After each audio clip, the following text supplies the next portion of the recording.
One of the first hostages freed by Hamas, 85-year-old Yocheved Lifshitz, spent 17 harrowing days in captivity in Gaza after being kidnapped from her kibbutz in southern Israel on October 7th. Now, she warns that time is running out to save the other hostages still held inside. This attack began around 6:30 in the morning. Were you sleeping? What happened? אני ישנתי, והיות ואנחנו רגילים להפגזות, אז לא התרגשתי מההפצצות שהיו, אבל רק אחרי שעה התחילו להגיע קולות ירי, ואז אבא אמר לי, יוחקי, יש מלחמה. והתחילו להיות יריות קרובות, נכנסו אלינו הביתה, שמו אותי על הטוסטוס, לא אופנוע, ושכבתי על הצד, ובדרך היו המונים, ממש כמו להקת הרבה של אנשים שהיכו אותי עם מקלות, איזה כמה קילומטר מתחת לאדמה, האדמה לחה, וכל הקירות הם לחים ורטובים. הלכנו שמה עד שהגענו לחדר גדול שהם הכינו מראש. What do you remember most about your time as a hostage? תחושה שאני לא יכולה לעשות שום דבר, שאנחנו מחכים שהיום והלילה יעברו, ושיהיה איזה משא ומתן כדי שישחררו אותנו. הפחד היה גם מהפצצות וגם מהמלחמה עצמה, ואנחנו 40 מטר מתחת לאדמה נמצאים. אנחנו לא יודעים כלום, לא מדווחים, לא מספרים, וזה מצב מאוד קשה. There was a ceasefire, a truce, and dozens of hostages got out. How concerned are you about the ones who didn't get out? הזמן קצוב לחיים, ושמה חוסר אוויר במנהרות, וחוסר אוכל וחוסר תרופות, יביא אותם לתשישות מוחלטת, והם לא יחזיקו מעמד. היום הם חייבים להוציא אותם, אחרת הם לא יחיו. You and your husband were peace activists, quite involved in trying to create understanding between Israelis and Palestinians and working toward it. Tell us more about your husband, about Oded. Who is he as a person? אדם מאוד מוכשר. עודד היה אדם מאוד מוכשר. היה מוזיקלי מאוד. ניגן כל החיים על פסנתר. בייחוד מוזיקה עממית, שירים וגם קלאסית. הוא היה עיתונאי מאוד מבריק, מאוד העריכו אותו.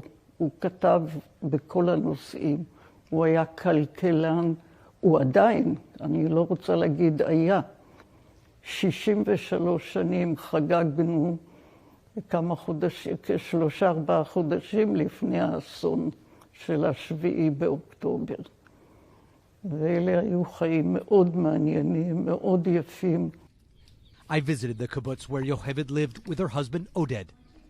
It's called Nero's. 400 people once lived here. According to kibbutz officials, 1 out of every 4 residents was either killed or kidnapped.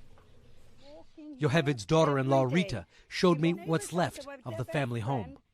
This is Yocheved and Oded Lifshitz cactus garden. They've been growing up this for all years they've been living here. Did they set it on fire? They set it, all the houses here.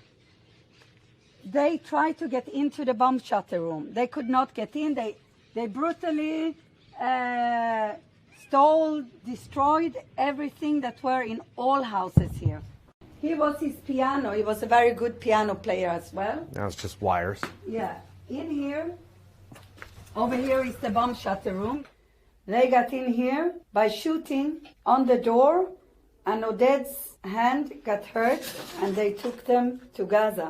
Your husband, Oded, is still inside. Do you know anything about him? When was the last time you saw him? אף אחד במנהרות לא ידע על הבן זוג או על מישהו קרוב משפחה אם הוא קיים, אם הוא נחטף, אם הוא נרצח, את זה לא ידענו שם כלום.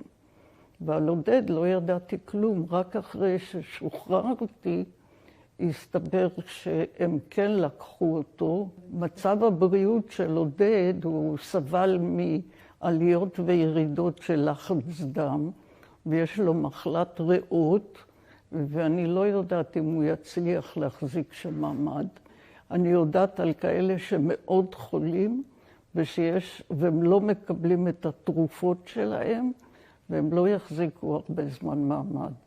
לדעתי רק משא ומתן והפסקת אש תוכל להוציא אותם חיים.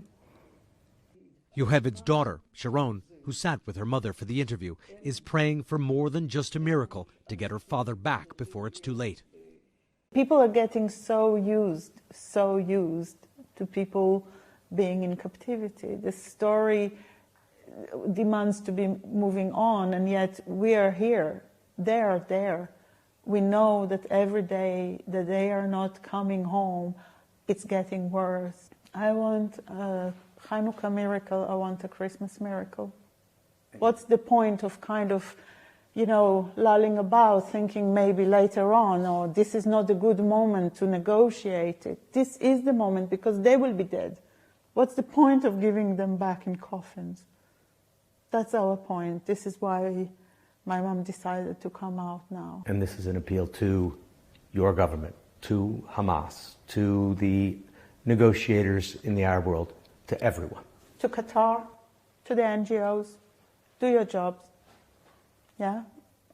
Our lives, the lives of our loved ones are in your hands. This is the best way of finishing this conflict. This is the best way of moving on to then thinking what is a suitable existence for both these nations. There's many people who do not believe in this or in that. At this moment, we are basically asking for our loved ones to be back. And then the next stage can happen. Thanks for watching. Stay updated about breaking news and top stories on the NBC News app or follow us on social media.